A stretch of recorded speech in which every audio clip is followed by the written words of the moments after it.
The first thing was a muskox horn that really caught my attention. And from there, the bone carvers out of Tuck.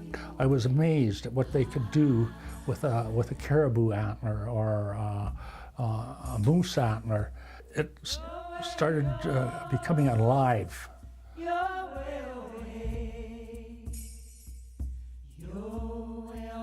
Eddie had a set of muskox horns that I'd asked him several times how much they were worth, and he said, "Oh, those are $2,000-3,000 for these horns." I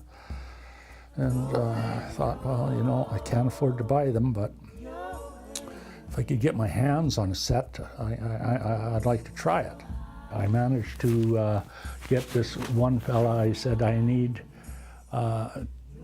needed a plane fare back to Sax Harbor, and Sax Harbor, there's lots of muskox out there. So he said, "Okay, if you pay my plane fare, I'll send you a couple of sets," which I never expected that he would.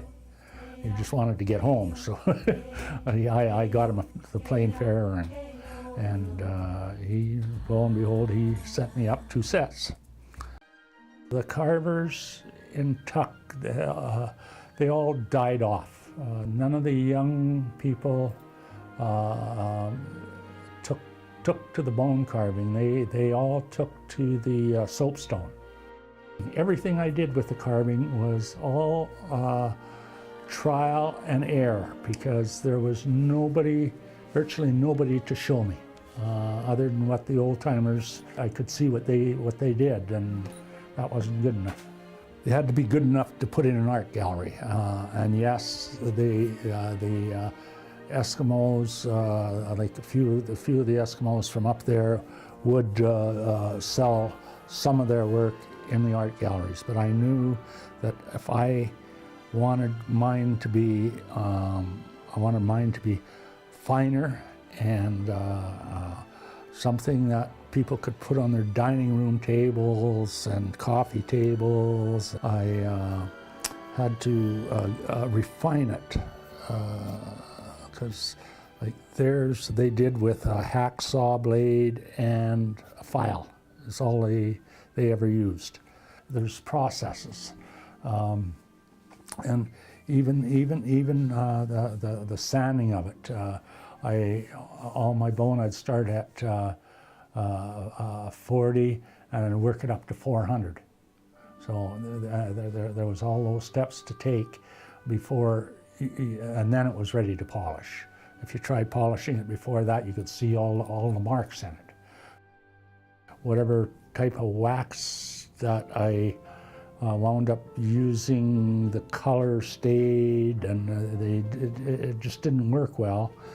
And but I knew I was getting close. I needed the right kind of wax. I was up in Calgary there, and I was asking Richard what they used to do counters with, and he said, I'll bring you a case of it.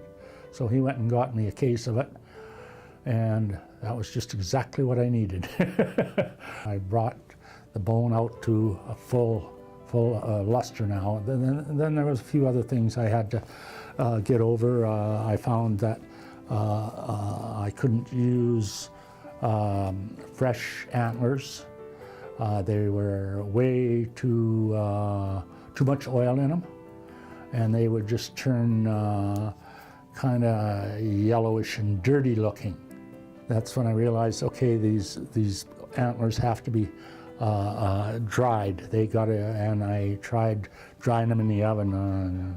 Doesn't work. They got to be sun bleached.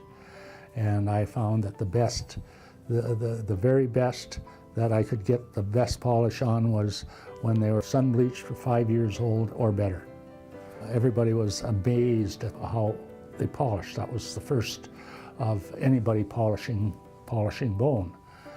So I had all these carvers ask me, how the heck do you do this? And I wasn't shy, you know. I told them it's got to be buffed and with a certain speed on the buffing wheel too. It can't be too high and it can't be too low. At about 2,200 RPM is what it's got to be. And you started seeing more and more bone being polished. Well, here's the guy that showed him.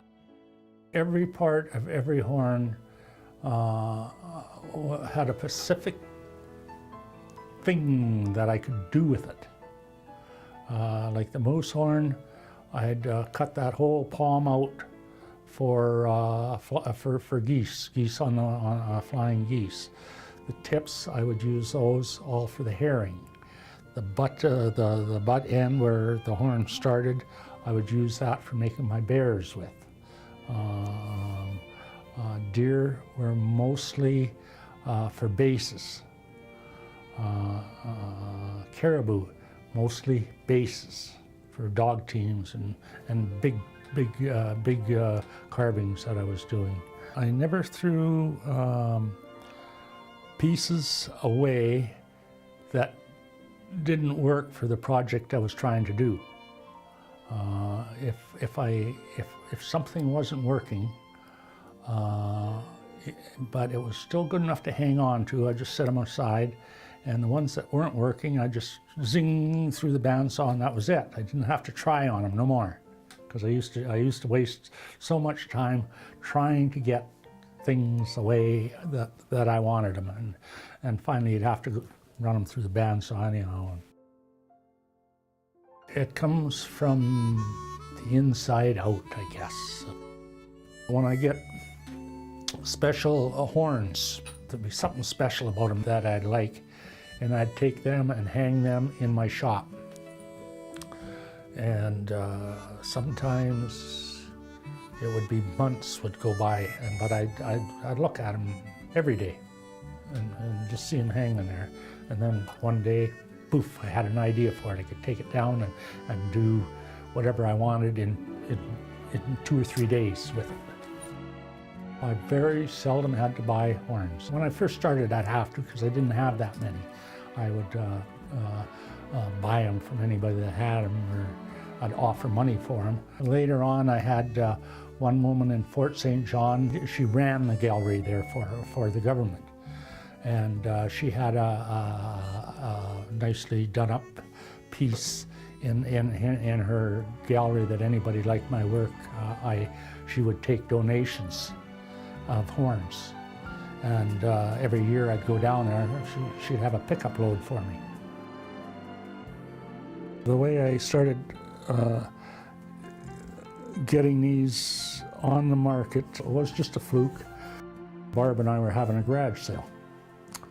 And I made these things out in the garage, so she said, let's put a table with some of these pieces on. And yeah, everybody thought they were pretty nice. And Sunday afternoon, the woman that owns the Bear Claw Art Gallery happened to come along. And she said, are those for sale? And I said, well, kind of, I guess. I really don't know.